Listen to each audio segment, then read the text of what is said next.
baby beard. Waited for you, Fry. This episode traumatized me as a young person. My head is hurting again.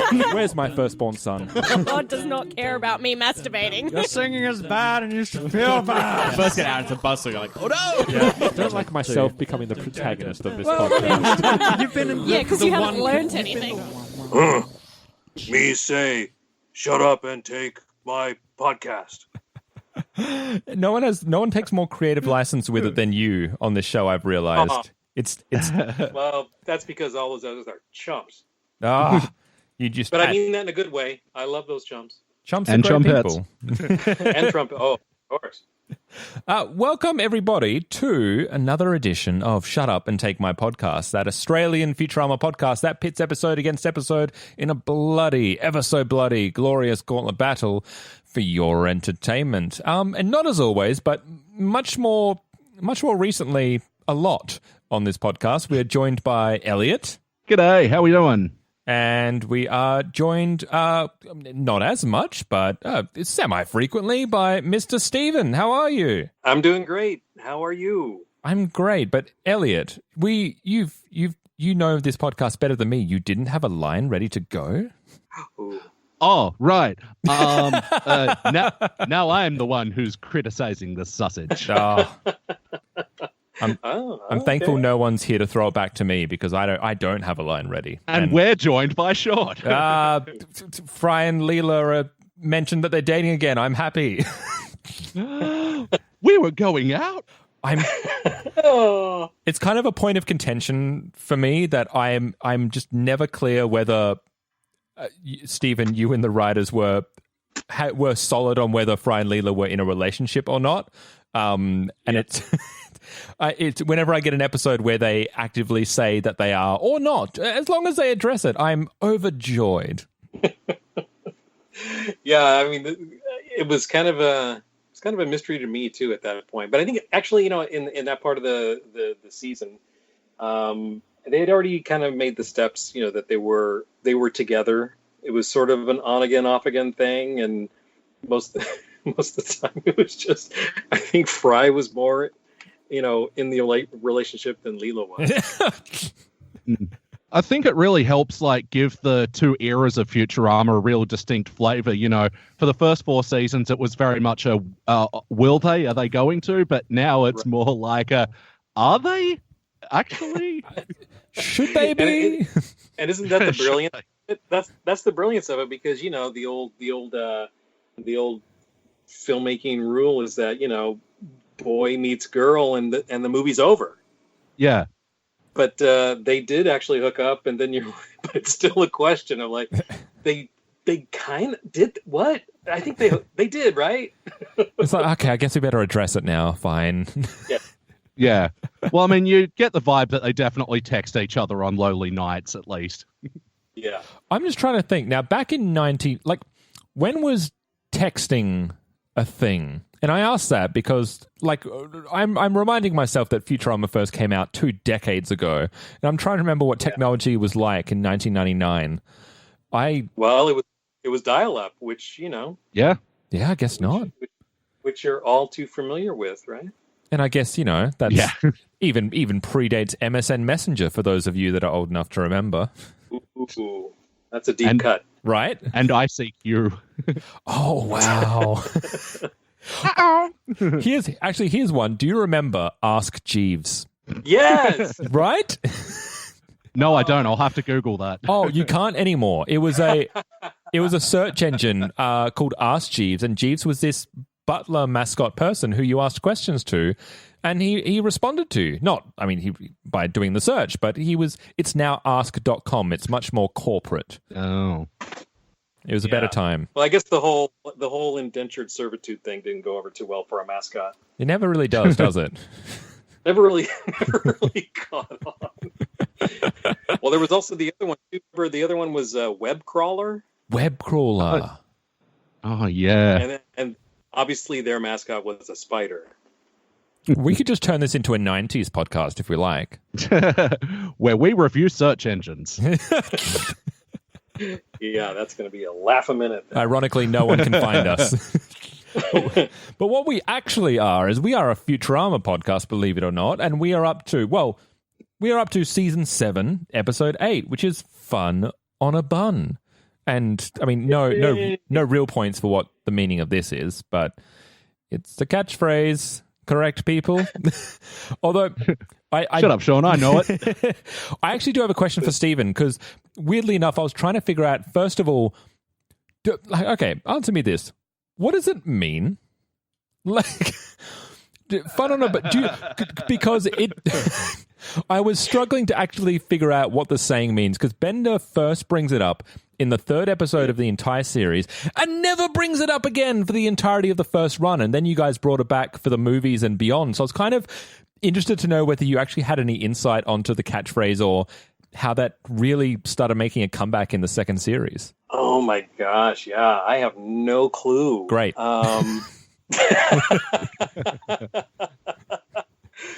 Now we'll never know. Do you at least know what it means? Oh, you mean as it applies to Futurama? Yeah, well, just like the phrase "fun on a bun." Like, just I'm putting you on the spot, but I'd like to know what how would you use it in a sentence besides "this thing is fun on a bun"? Like, I'm just trying to, like, you put it into the dictionary definition. What does it mean? What does that mean to you, Stephen? Bun. What is the bun part? What is the bun? Oh man. Oh gosh, I guess it's pretty much, it's just one of those sort of non sequitur exclamations of excitement where you're just like, "Whoa, man, this is like fun on a bun," right? Was that just also you getting the accent, the voice part out of the way, so I don't have to put it on you at the end of the episode? Oh, maybe. Maybe. No. We are actually. But, I mean, you kind of have to say it like that. I mean, maybe there is the Bender taint, and you just can't not say it that way. But it's just, I unfortunately I don't have the answer for that. But I just took it as just one of those crazy non sequitur, cool hip things that Bender would just come up with, and they just stick. So you're right. You got to say it with the same amount of John DiMaggio enthusiasm as well when you deliver it. As fun on a bun. Yeah, it's like fun on a bun. Maybe we'll do Bender at the end of the episode, so you'll have 40 minutes to do your best Bender. So in case, for anyone who has just come here for the first time, please go back to the beginning and catch up. But otherwise, we are actually here with director Stephen Sandoval, who was the director for this episode. So Stephen, first of all, thank you very much for coming on once again. I know I just kind of just barrage you with messages every time there's an episode of yours coming up, and you've been very kind enough to say yes each time. Well, I really appreciate you reaching out to me, because I mean, it's nice to talk about my time on Futurama, which, again, I've said before, is one of the highlights of my animation career. And the writer for this episode is Dan Weber, who I wanted so badly to get on here, but he's a busy boy, unfortunately. I'm sure he's doing a whole bunch of projects. I'm actually not sure what Dan's working on at the moment. I couldn't. Okay, because that was the question I was just going to put to you. Say, what's Dan up to? Oh, well, if we ask Jeeves, we can probably find out. Yeah, Jeeves will get on his web crawler and find the answer for it. Let us know by MSN Messenger. Come on, you got to update your search engines. Hold on, let me look it up. Bing.com. Although for those that aren't familiar with Dan Weber outside of Futurama, he did work on one of my favorite shows, which was Space Ghost Coast to Coast. Mm-hmm. Oh, really? Awesome. Yes. And he also worked for The Onion. Sorry, you were saying, Stephen? No, just and working with Dan on this episode was great. He's a really great guy. Really, really, really funny. Really, just super to work with. Now, here's the interesting thing, right? Because I was looking up Dan Weber to do a bit of research on him for the episode this morning, and now that I'm searching through my browser, I see a picture of Dan Weber fine. When I was looking through my phone this morning at work, a picture of Rob Schneider came up next to Dan Weber. What? And it was plastered everywhere, and I refreshed it several times, and it was definitely Rob Schneider. That's weird. So is Rob Schneider going to play him in an upcoming biopic? I mean, maybe. Who plays Stephen? Oh, well, now that's a good. Wait a minute. There's some. Yeah, I have no idea why that would happen. Yeah, so I guess, my idea was Stephen was playing a trick on him this morning, and just you changed everything on the internet to suit that. Oh, gosh, you give me way too much credit. Although I must say, Stephen, if I was casting you, I think I would choose Hugo Weaving. Oh, really? Just as a left field choice. I want to see Stephen with the I want to see Hugo Weaving with the long, luscious hair again.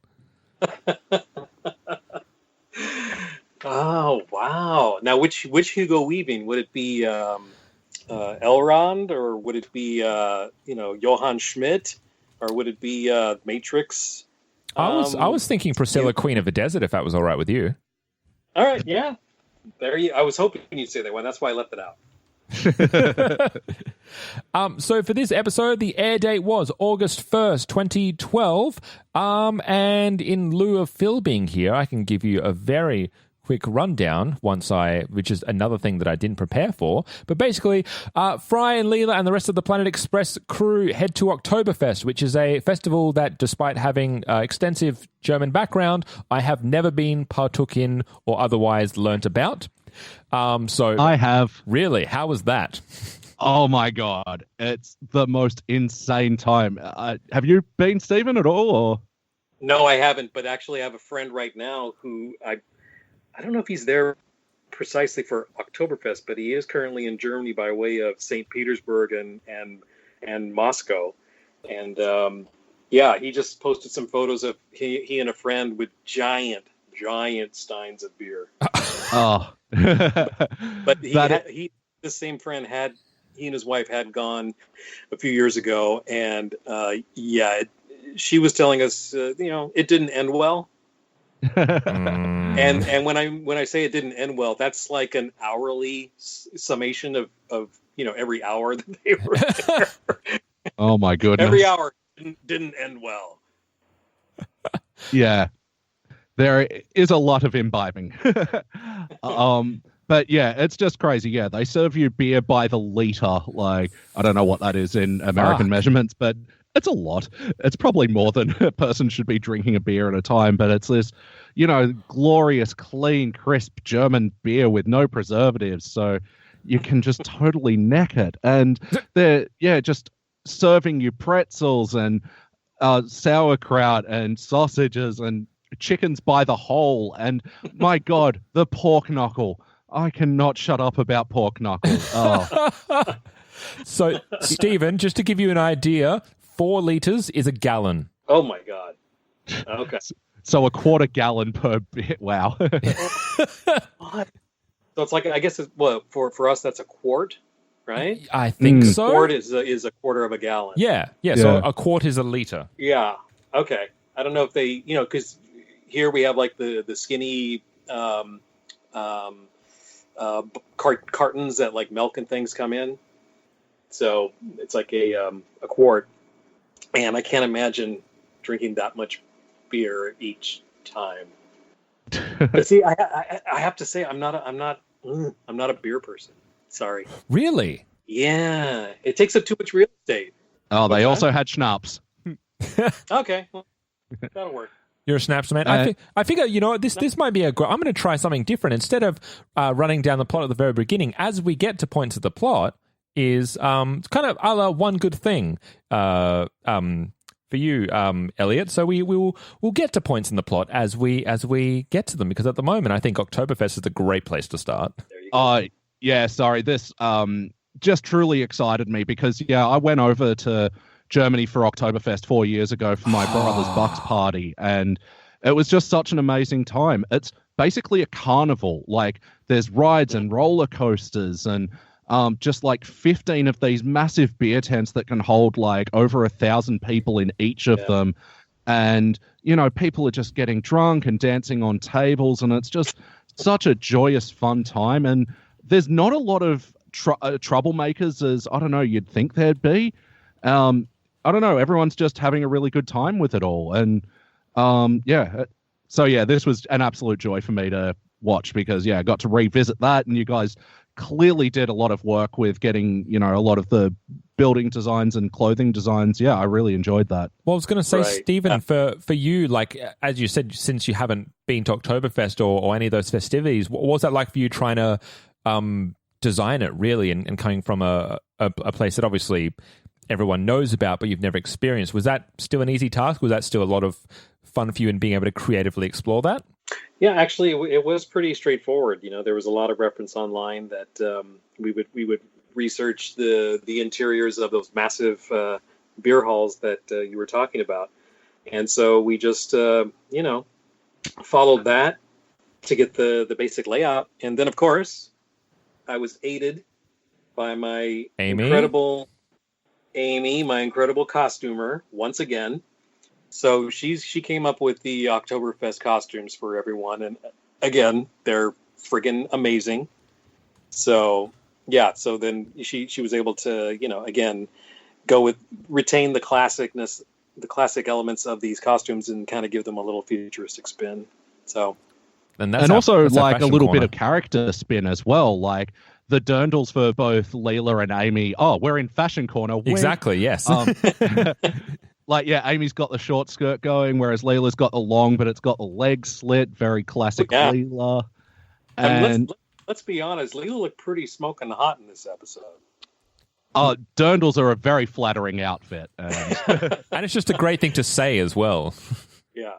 Dirndl. And also Lederhosen. Oh, yeah.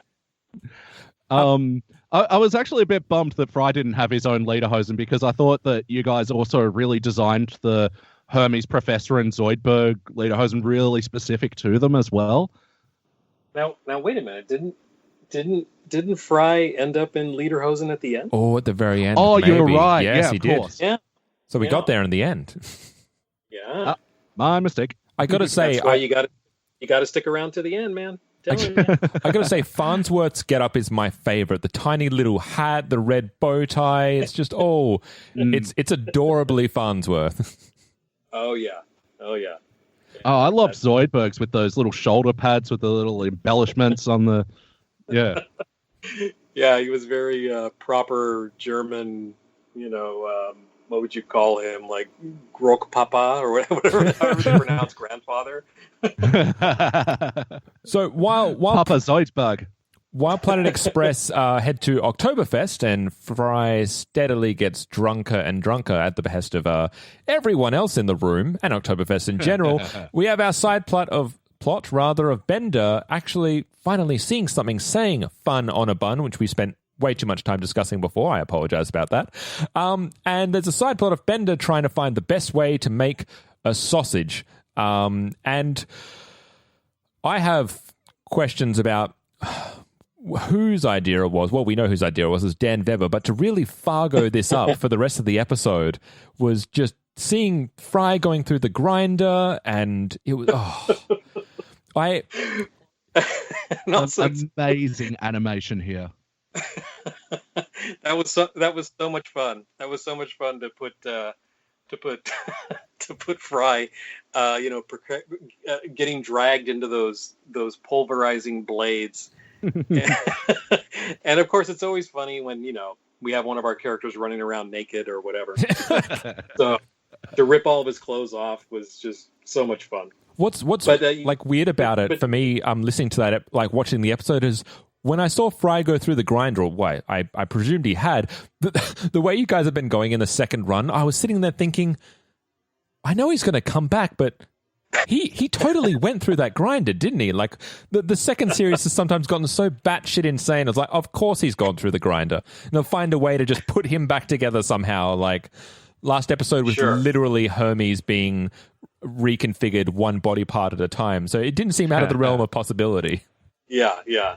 No, it was a great fake out that Dan engineered. So it was again, I can't say enough great things about this particular episode, because when I got the script, I was elated. I just couldn't wait to dive into it. And to to think that Fry went through the grinder, and then the reveal of that was so much fun too. So it's just so great. I loved it. I love this episode. I'm biased, but I love this episode. I was actually wondering with like an action sequence like that. So, the way that Fry escapes, that was written first, or it was just sort of he goes, and then he escapes, and then like you as the do storyboard how that works. Like, how did that scene come together? Yeah, it was pretty much in the script that we're inside and we get to see what's going on inside the wood chipper, whatever the mammoth mulcher, and but it was up to us to come up with the best possible way to portray that, and so we have him. We have like two beats? I think we have 3 beats where Fry seemingly escapes peril, because he. You think he's going in, and then his hair gets stuck, and he rips away from that, and then he rises up into this shot, and he's relieved, like, "Ooh, that was close," and his arm is hanging off screen, and the next thing you know, all of his clothes are getting ripped off of him. So we came up, we just started just plussing it, trying to make it fun, and then he finally rips away from there, and he tumbles out of the mulcher, and he's right on the edge of that hole. And he's teetering, and then he regains his balance, and he's like, "Oh, dodge that one too." And then the snow breaks away and falls down the hole. So, and then as he's standing up, he bumps his head. It's so Fry. I love it. Exactly. It was so much fun beating the crap out of Fry in that episode. Yeah, Fry takes a lot this season. And there was also... It was actually a challenge too, because you tell me if I'm getting a little too far ahead of our narrative here. But we go wherever we like. It's fine. Okay, when Fry, is tumbling down that hole that they had melted through the ice to get the mammoth, he's nude. So we had to find a way to draw him tumbling, down toward camera, so we could avoid showing his plumbing. Why ever would you have to do that? What's that? Why ever would you have to do that? Yes, well, even on Comedy Central, surprising. Back 2011. Yeah, I'm just surprised that you didn't find a way to put the. You have a naked Fry, and you have a side plot where Bender's dealing with a hot dog. If only there was a way to get the hot dog in front of Fry, would have been the perfect censorship. I know, right? Oh God, it was so great. Because you worked on the Simpsons movie as well, didn't you? I did. Did you happen to work on that other sequence where you were hiding Bart's plumbing? The Bart penis. No, I believe that was all Rich Moore. Yeah, that was just that, and that was just talk about impeccable timing for that whole thing. Yeah, it's just this, one thing after another of hiding the wiener, and I love that game. All right, through it, and the music just hits it. It's like just a scientific formula, because that beat, when there's the break in the fence, and it's got that music sting to it. I mean, that is just magic. It's so great. Yeah. Comedy gold. Wonderful. But no, I didn't have anything to do with that in the Simpsons movie. I think the only sequence that I boarded that survived was a brief bit when the family is on the train, I believe in like Act 3. Oh, okay, heading back from Alaska. Yeah, and I think I believe Bart has like a bra on his head. Oh yeah, doing his Mickey Mouse impression. Yeah. That aged hilariously. Sorry, Sean, I'm taking over your podcast. No, I'm just pretending it's my Simpsons show again. So yeah, and Stephen, just so you're aware, so Elliot does a podcast called the Simpsons Index, where what they've done is they review 3 episodes of a Simpsons at a time, but they take one from each decade, and they kind of look at how Simpsons has traveled from the classics to the current era. So when you start talking Simpsons to Elliot, he knows everything. Oh, that's great. And I like my cartoons. So at this point, as Stephen had mentioned, Bender, realizing that he needs to pull off something big, he hunts for the Snuffleupagus, or the mammoth, to turn into a hot dog. A determined Bender and a very drunk Fry go off in search. They do find the mammoth, which they heat up out of a big chunk of ice. But during that time, Fry falls down, bumps his head, and becomes encased in ice, only to be discovered by, of all things, Neanderthals, which we then come upon a sequence which I have to think must have been some of the most fun design-wise for you to work on in terms of the Neanderthal character design in general, but also the world in which you have to create around that. Mm-hmm. Yeah, and I do have to correct you. I believe the proper German pronunciation is Schnuffelupelgis. I'll edit that so it sounds like I said it correctly. And you look like the fool. I think there's a couple of umlauts in there. And no, it was, again, I go back to just loving every aspect of this episode, because it's you use that term epic, but it's pretty epic. We're going to this brand new area on the one hand, Oktoberfest, and then we're all of a sudden we're in the Neanderthal world, and that's got its own set of things, and it was just such a blast. And then we get to fold in epic space battles, but that's something that's coming in your description of the Yeah, there must have been so much new drawing that you had to do for this episode. And is that something that was sort of a challenge with Futurama, because it changes settings and scenery and costume design so much? Yeah, I think I remember us consistently groaning about how, even just in a normal bottle episode that was either on the Planet Express or where it was just characters in just kind of roughly the same area and not too much traveling around. We always had to have 6 or 7 characters in each scene, and so that's a lot of drawing. But then you go to an episode like Fun on a Bun, and we have armies. We have armies of Neanderthal. We have armies of mammoths. We have armies of dupe, soldiers, and it was, and then of course, Oktoberfest patrons. And it was just a massive body count. But you know what? It was, looking back on it, and even at the time, I remember thinking, doing a lot of weekends working on it, but it was so worth it because it was such a great story. Well, that's the interesting thing, actually, now that Elliot brings it up. I mean, when you're working on episodes, and especially when you're divvying out episodes to directors and you start working on them, do you find that writers had carte blanche to kind of just go as crazy as they'd like, and then it's kind of up to you and the directors and storyboarders to really bring that to life? Or is there more of a kind of a dance between you two and kind of finding a mix between what is creatively exciting and what is actually viable within the time that you have? I think by that point, the writers were aware of what was feasible and what wasn't. That wasn't to say that they were, dialing back on certain things, but I think, there's a lot of times younger writers, or writers that just don't give a damn. They'll just write something. They'll write one word of my favorite was, we're at this wedding, and then all hell breaks loose. And they're okay, that one sentence that took you 5 seconds to type is going to take us 2 weeks to board out.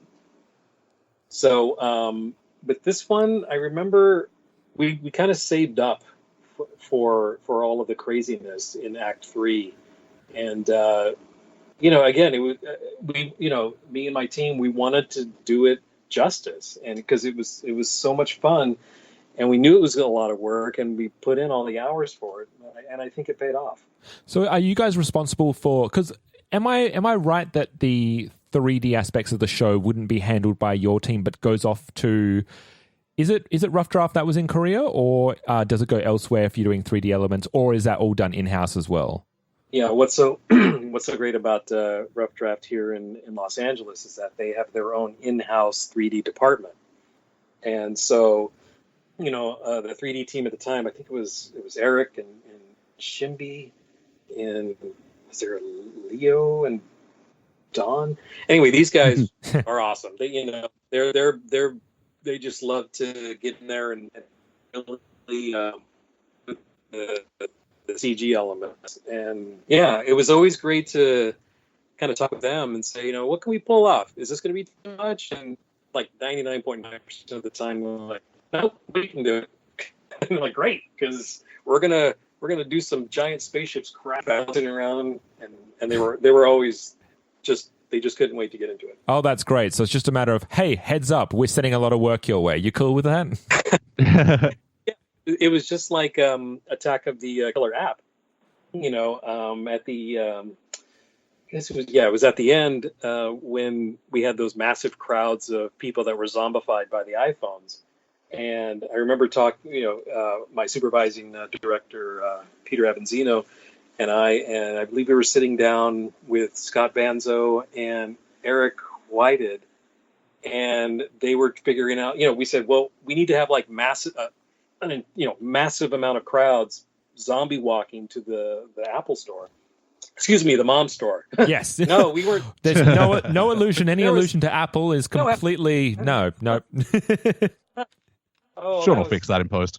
Yeah, let's just yeah, and they were just all into it, and it was a pretty involved process, but they would love to kind of do something that was out of the ordinary, and they always nailed it. Oh, I was just going to say the last episode that you had me on, Sean, where the Thief of Baghead, when everyone loses their life force, and they're like 2D skin flappy things. Oh, that is just wonderful 3D animation, man. Yeah, they're a great team. And I mean, Thief of Baghead, by the way, was also written by Dan Weber. So you've done two Weber episodes. Look at that. But coming back to this episode as well, those animation, that big epic animation battle, like this was reminding me of some of the big moments in the Futurama movies, man. There's like so much going on, like the use of like electricity at points where you got like the purple electricity going on, and the unmanned drones with men in them as they come crashing down to the ground in glorious fashion. Oh, there's some amazing sequences in here. Yeah, and that was the big challenge, because we had to get this all done on our normal TV schedule. Yeah, and and then we were constantly looking for ways to economize, because we have, you said, massive amounts of there's people running around, there's hordes coming in this way attacking another horde, so we just found ways to cheat it, and we pulled it off, but it still doesn't feel cheated. I still think that it feels like you're still in the midst of this epic battle and chaos that's going on. So that was a lot of fun, trying to figure out the logistics of making this thing producible, but still retaining the excitement of just a massive amount of people just being attacked and attacking and then running and fighting, and it was such a blast. Yeah. Well, also like really playing the dynamic of the Neanderthals versus the people with more advanced technology, and I loved the creativity in like the what did I write down here? The saber-tooth catapult. That was a lot of fun. That ball just comes bursting through the window, and it's revealed to be a goddamn tiger. I think that was my favorite joke of the entire episode. It's like, oh god, it's a cat. And Hermes versus the giant sloth. See, that was actually going to be my point of contention with this episode. That's the one joke that I didn't like. Why is that? Because I don't feel it's in character with Hermes. And I know that's me sitting here going, I don't think Hermes would do that. But I think all I wanted from that joke, I mean, first of all, I'd be interested to know if he was at all influenced by Austin Powers, because it felt like a lovely little homage to the steamroller. Ironically, one of my favorite Austin Powers jokes. But I feel like all I wanted for that one was, it's kind of similar to what I found with when we did the Deep South, which was a season 2 episode, I believe, there was a segment where Leela starts going on about the underwater crazies and the deep willies, and she goes on and on, and she doesn't seem to realize that people are walking away from her, and she's just left in this awkward moment. And it felt like a joke that was very out of character for her. And I had a bit of the same kind of feeling with Hermes, and I was thinking, okay, why does that bother me? It's because it didn't feel like, it felt like a joke that was there for a joke rather than one that's related to a character. And then I said, okay, what would I have done differently? And all I would have said was it would have been a random person rather than a named character. Because then you can still have the joke, but it feels like it makes more narrative sense, if that helps at all. Yeah, well, there was a scene that was cut where Hermes just got so high. He was totally baked by the time that giant sloth was revealed, and you know how it is. I would buy that. I would buy that. That's fine. Much like Fry's wiener, you had to hide it, unfortunately. Also, just to say, Fry getting high would, actually Comedy Central might be different. Fox would not have been okay with that, but maybe Comedy Central would have. Who, Fry? No, Hermes. Any of them getting high. I don't know. Has it? Well, I guess there was a whole episode with Bender getting high. Who knows? I don't know what network TV is like these days. Or back in, what was it, 2012? Yeah, well, it was no secret that Hermes, was a fan of the herb. No. Follow the clues, it's there. Also, Lur got very high when he ate that hippie way back when. Yeah, there's okay, here's my question though. Has anything ever been lit up on screen? Have you ever had the chance to draw? In fact, Stephen, this is just a question for you in general, not just Futurama related. Ever drawn someone getting high? You mean like in what sense? Just actually drawing someone lighting up. I'm interested to know, especially just now they're on the conversation, is what are the rules around animation, like drawing someone actively getting high? Is that something that kind of goes against the censors, or it really depends on the production? I would imagine you can obviously get away with that more so in prime time, and probably in streaming more than you would on, say, I don't know, the Disney show that I'm working on. Yeah, I was going to say Owl House. But don't forget, we did have a few of our characters getting high in All the President's Heads. Oh, that's right. Hey. When they were licking the heads. Well, I'll just shut up then, won't I? And take your podcast. Yes. All the President's Heads, by the way, the current Season 6 winner in our gauntlet. So Stephen's already solidified his place in the final gauntlet. Wow, really? Yeah, you were the Season 6 winner, All the President's Heads. Yes. Yay. Weren't you the lone dissenter, though? Me? Depends what was... you calling me out on my own podcast?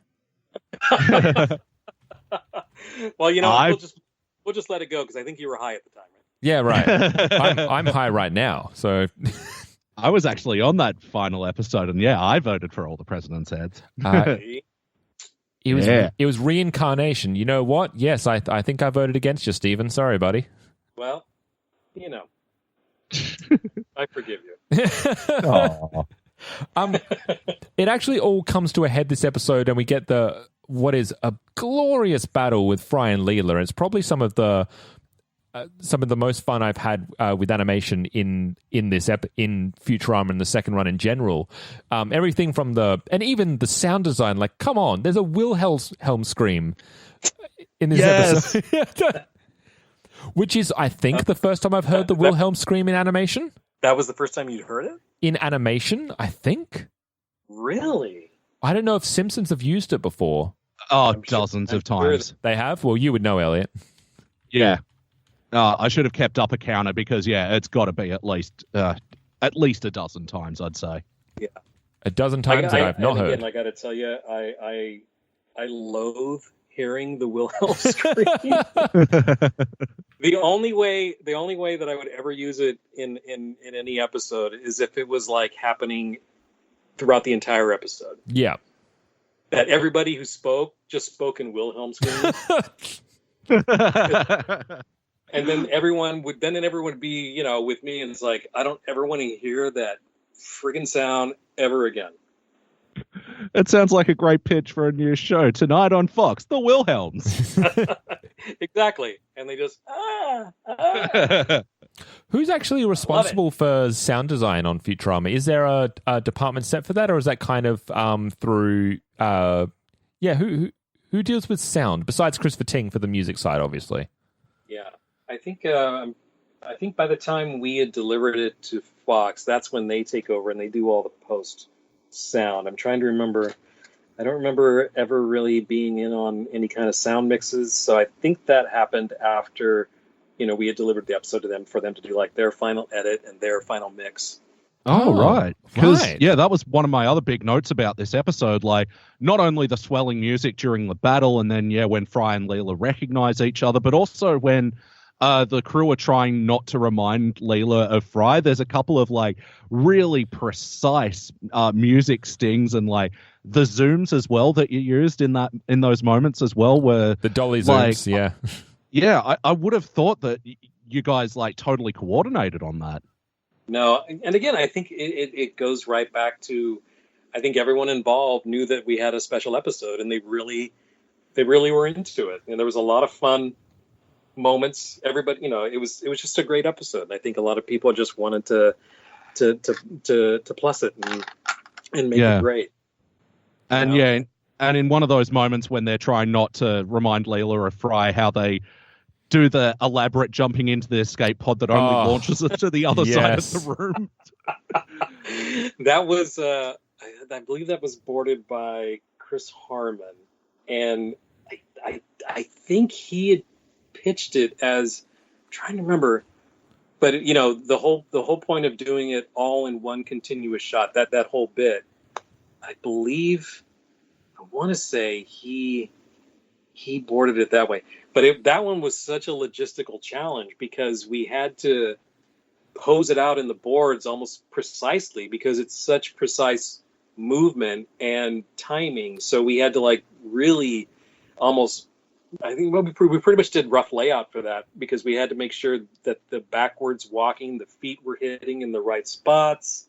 And they were just, they all had that blank stare at Leela and they weren't blinking. And they just go for the escape pod, and it shoots, and then it slams. And then we pan with it outside the ship, and then they all run out. I mean, that was an awesome shot. I was going to say because the one shots in Futurama are further and farther in between, so it's kind of really interesting to see you guys play around with that and just have a bit of have a lot of fun with it visually. Because I just don't have much memory in terms of really long establishing shots, especially in service of a gag like that. It was really fun. Yeah. On a bar. And I think someone at one point was kind of either they raised a concern that why would the Planet Express have an escape pod sticking outside? That doesn't make any sense. And because it's funny. Why does why does Bender have everything inside of him? Because it's goddamn hilarious. Exactly, and that one, it was just such a wacky. It was a great gag. I love that gag. That does bring up a big question: is what is the backstory with that pig inside Bender's stomach? Who, Grundy? Grundy. Grundy, the Craigslist pig. Oh, poor little Grundy. I love how Bender is so disappointed that he can't kill him right now. I know, and even Grundy seemed disappointed. Wait. That's kind of like, do you know who Charlie the Tuna is? I've heard of the name, but I don't know what it is. Yeah, okay, this is going to eat up a bunch of precious time in your podcast, but there's this mascot for I think it's a star-kissed tuna fish. It's like, the canned tuna. And there's always this fish that always wanted to be, in a can of he always wanted he felt he always wanted to be good enough to be chosen to be in a can of starfish tuna. And it's like, if you can look it up online. I'm staring at him right now. He's horrifying. He's got the glasses. Yeah. Yeah, and the whole gag was, what he had this little sidekick always, and Charlie would always try to get caught on a hook so he can be yanked up and then made to Starkiss because, and the whole thing was what? Starkiss don't want tunas with good taste. Starkiss wants tunas that taste good. And they would always like lower, while Charlie got rebuffed, then like a little note would be lowered down in the water saying, "Sorry, Charlie." Yeah. So anyway, that's a long way of, I guess trying to draw comparisons to Grundy. Just as a side note. No. I was going to say, as a side note, if you really want something horrifying, look up someone in a Charlie the Tuna costume, and that's just terrifying. It's a live action fish with glasses. It's Elliot, you were going to say something before? Oh, yeah, just quickly, because Phil's not here, I'll do the Bender function section for this episode. Please. Not too many, but yeah, he used his own sausage maker. Yes. Which, again, the animation of those sausages falling out of his hand cups was just mwah. Again, that was another thing that we really had to. I mean, again, my timers on that episode. I think it was who was that? Was that Steve Saki and Derek Thompson? Yeah, and we posed the hell out of that on the board because I wanted to make sure that those bulges traveling along Bender's arms were accurate. And then we had him bopping up and down, sausage, sausage, sausage. We made all of that was just nailed down, and those guys did it. It is actually one of my favorite. I think it was either Stephen, yourself, or Peter that was bringing it up, but just the job that animation timers have, and where you really have to sit down and go, this is how many frames it would take for this to happen, and this has how far it would travel, and really getting to the precision and the nitty gritty of how animation comes together enough that we can buy it, because it can still be stylized and it can still be absolutely batshit insane, but there has to be some sort of logic to it. Otherwise, it all just falls flat. Right. Yeah, and when you've got good, solid, knowledgeable timers who are actually much like the Snuffleupagus, are sort of a dying breed, because so many shows nowadays, they don't use timers. They actually use an animation program called Harmony, which, allows them to sort of make, like, for lack of a better term of it, it's just like you can make like 2D, 3D models where you don't really need to draw everything out, and they can be animated kind of on the fly. Wow. Yeah, so there's really, like, when I was on the show Tangled for Disney, that was all what they called asset-based. There were no timers. And, conversely, the show that I'm currently on for Disney, The Owl House, we do have timers. I was going to say, does that, do you feel like you just have a lot more control over an episode if you get to do it manually? Obviously, it means more work, but you sound like you prefer being able to have control over that rather than to rely on a program to kind of just make assumptions based on how it would work. Yeah, I think, if I had my choice, I would rather have, timers, timing everything out and getting it the way we'd want to see it. I mean, not to say that the animators and timers that worked on Tangled weren't all that great. They're friggin' awesome. That studio up in Canada, Mercury, they are just brilliant. They've got some of the best animators around. So I guess it really depends on the style of the show. Again, like for Tangled, it fit, and for our show that I'm currently on, it's the showrunner wanted something more traditionally 2D. So that meant we had to have timers. And just figuring out that like you guys had a discussion about what would a sausage passing through a robot look like. Well, what's really interesting is that one of the there's one scene in this episode that was a nightmare to time. And I dare say I don't think you'll guess the scene. But the scene was when we go into Leela's head for the second time. Oh. And all the synapses are reconnected. Yeah, the finale at the very end, the climax. Yeah, that one scene. I believe Derek Thompson, timed that one out because we went back and forth as far as like, okay, so we're panning across these synapses, and we got to have these little electrical impulses traveling along this particular synapse to connect here, and then another synapse little pulse coming on this one. So we had to plot out all of these little blips of light traveling on different synapses to reconnect, and then an image would pop up, which would have a memory of Leela's, and then we would have to do this, and it was actually gaining in speed. So all of that stuff had to be broken down and isolated, and it was intense. So something as mundane as that, as opposed to a battle with, like 30, 50 and Neanderthals and flying dupe fighters, that's nothing. No. That's because I was going incredible. to say, because I was so distracted by like all those little clips of sweet moments between Fry and Leela that I didn't notice all that background stuff. Oh, I have to go back and watch that. That's literally how the sausage is made as well, isn't it, Stephen? That's so incredible. For me, that culmination of that episode and just kind of taking us back through at that point, basically 7 seasons of Fry and Leela moments. It was beautiful. It really got me. What's that? I just said it really got me. Yeah. You know what? I gotta say, that's a really sweet moment. But it still chokes me up. The very last bit between Fry and Leela. Yeah, it is so damn sweet without being like cheap.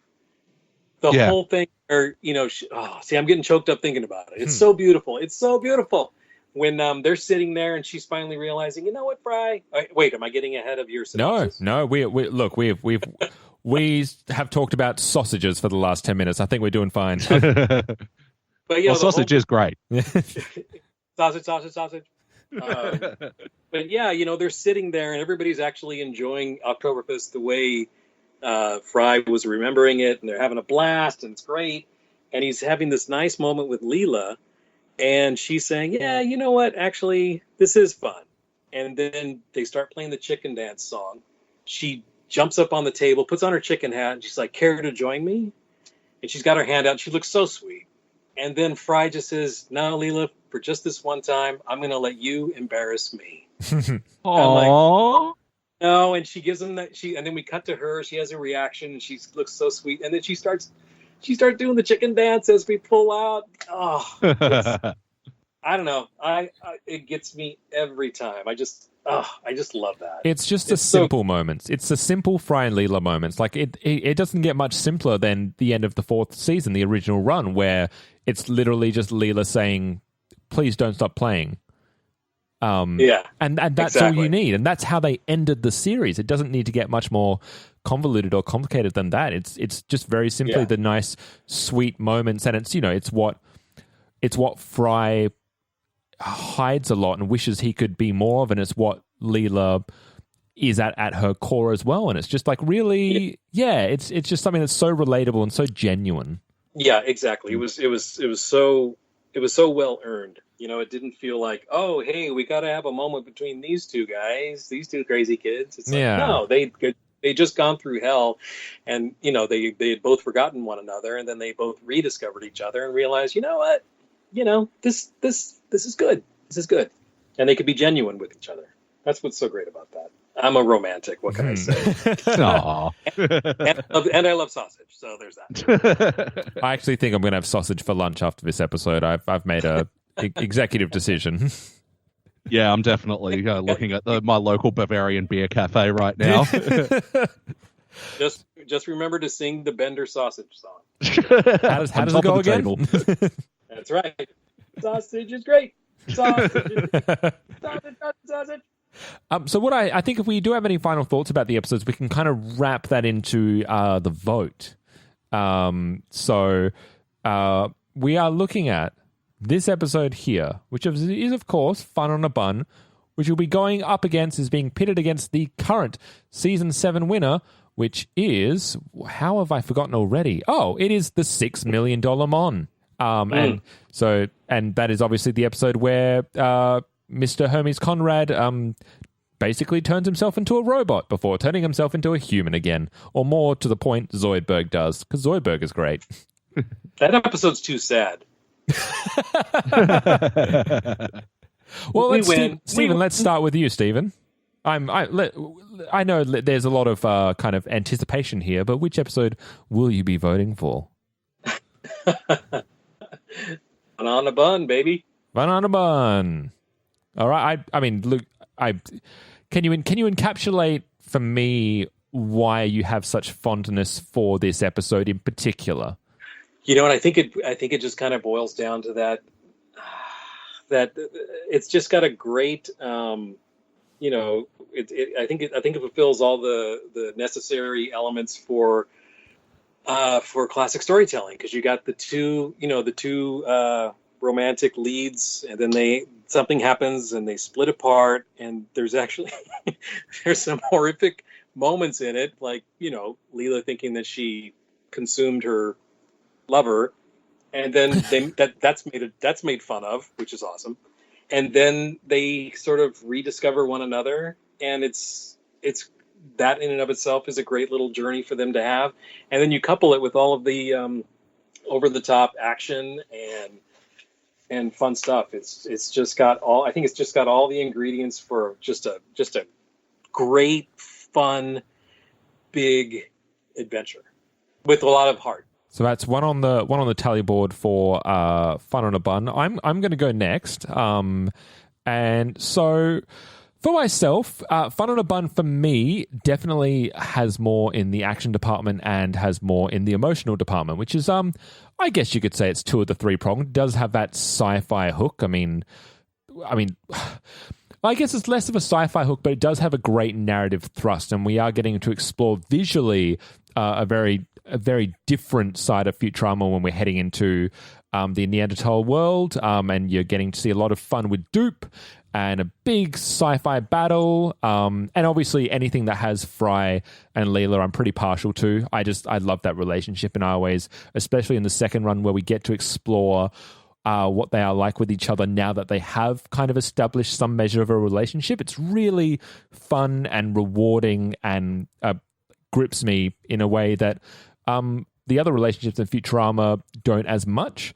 Whereas $6 Million Mon, for me, has the other relationship that I'm actually very fond of for an entirely different reason, which is Zoidberg and Hermes. And visually, it also really plays around... with Hermes himself, you get to see all the different, what ends up being Hermes functions with the go-go gadget arm and the harpoon chest. And we get to really explore the Zoidberg Hermes relationship, which had taken a bit of a backseat for a while, but it's this great antagonism, yet the sweetness of Zoidberg really comes through.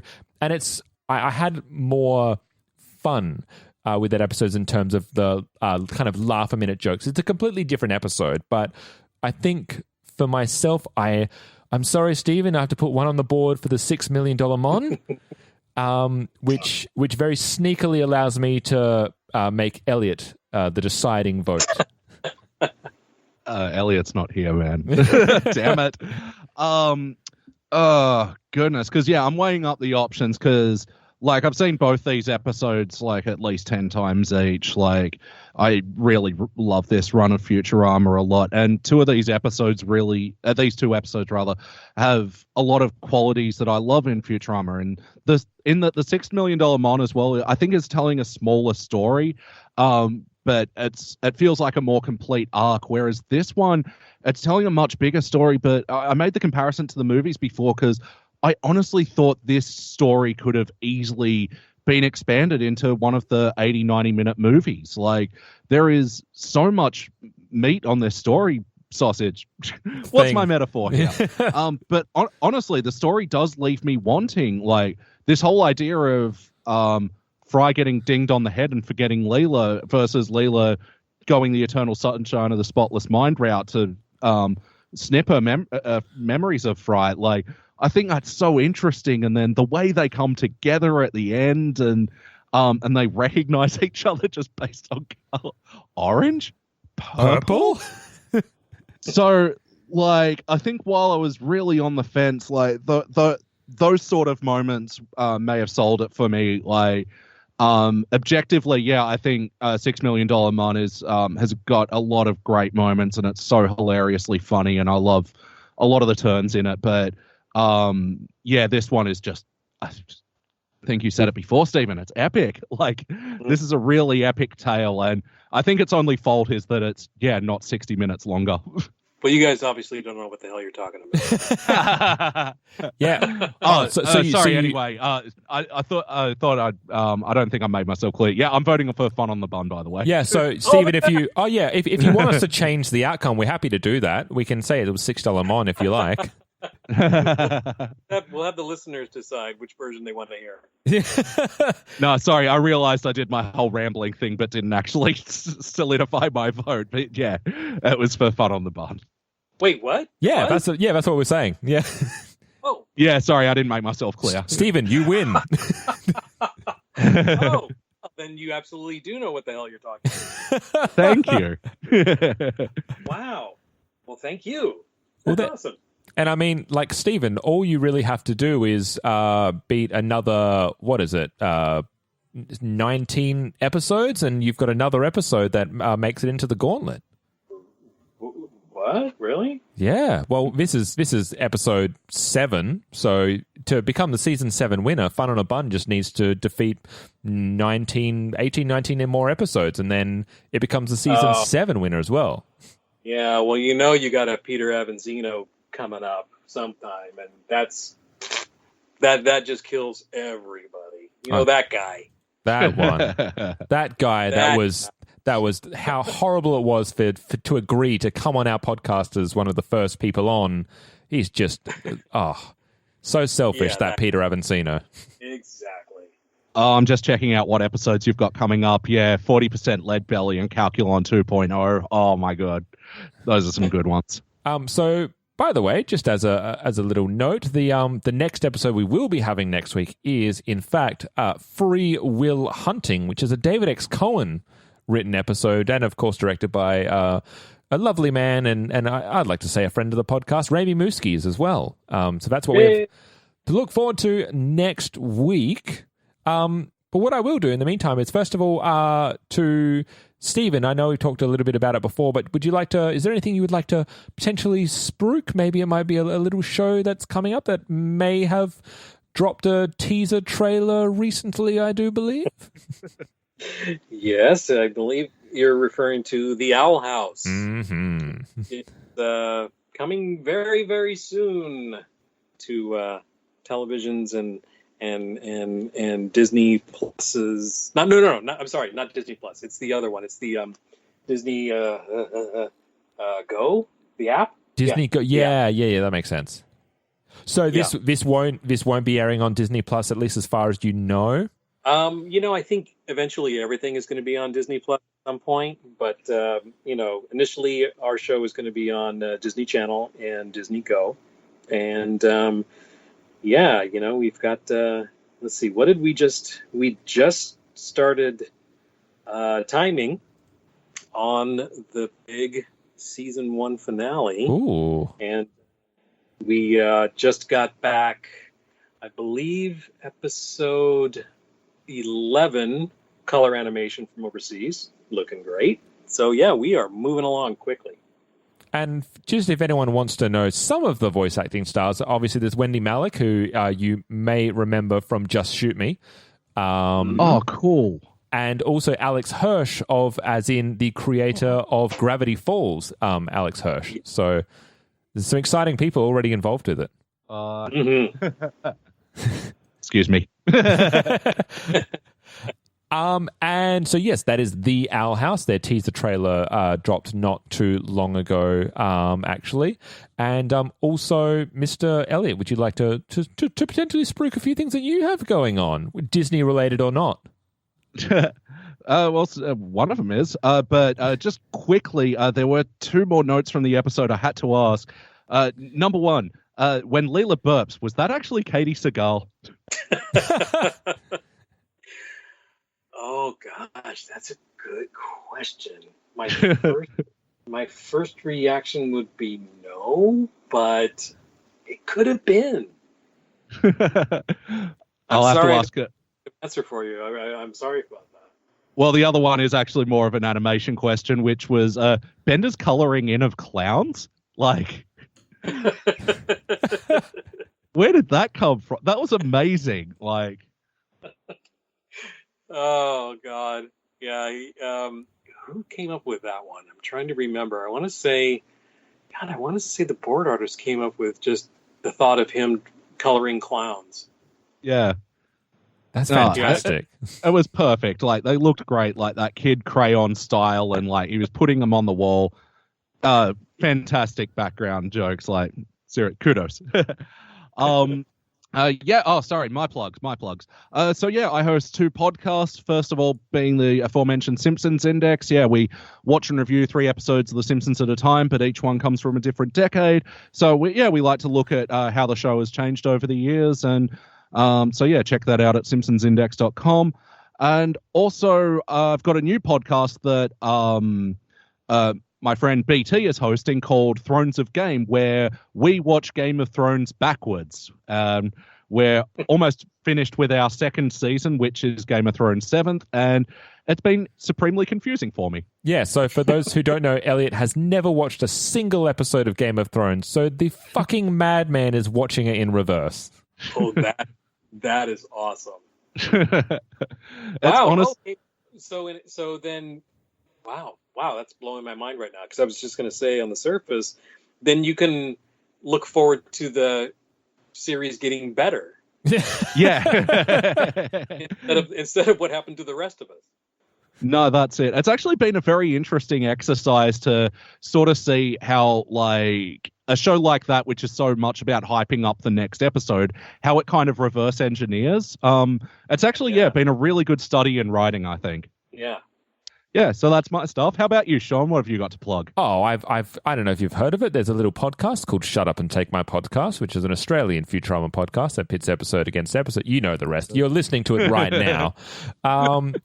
And you know what? Why the hell not? I actually, for some of you might remember, about a year ago, there was a Indiegogo campaign for a little independent horror film that I was involved in. It was called The Groves, which I shot last year here in the South Australian mangroves. It was a horror short that I was lovely enough to be a part of. And some of you I know for a fact actually did help the creatives get across the line and reach their goal to be able to not only make this film, but be able to pay its people as well. So you'll be happy to know that we actually will be having our premiere here in Adelaide for that in not this Saturday, but next Saturday, so October. And from there, who knows where it goes? But I just wanted to say a big thank you, and that is The Groves, which is a South Australian horror flick that yours truly acted in. That's cool. Yay. And other than that, just pretty much shut up and take my podcast right here. And we also have a second podcast, which is a tabletop role-playing podcast called Roll2Cast. We have started on the Cyberpunk 2020 game by our Talzurian Games, who also have been lovely and supportive and helpful. And we are currently 10 episodes through our first season run.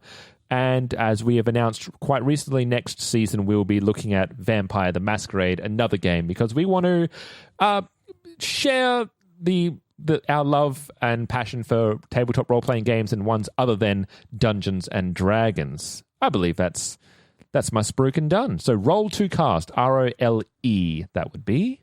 I'm assuming that's what you wanted from me, Elliot. Well, yeah, it's an absolutely amazing show. Like, I've been having an absolute joy listening to you guys playing that one, and especially Chris as Uncle Bob. I mean, come on, what a legend! It gets crazier, trust me. Awesome. But until next time, and once again, Stephen, thank you so much for jumping up on board. It's been a pleasure talking to you as always. Yeah, same here. I always love going down memory lane with you guys. It's great. And Elliot, thank you very much for coming on short notice. Oh, no, absolutely. Thank you for having me. And yeah, thank you very much, Stephen. It's been a wonderful experience to be able to pick your brain about a show that I really adore and love so much. Yeah, well, it was great meeting you. Thank you. All right, guys, have a good evening. Good night. Yeah, bye. Good night.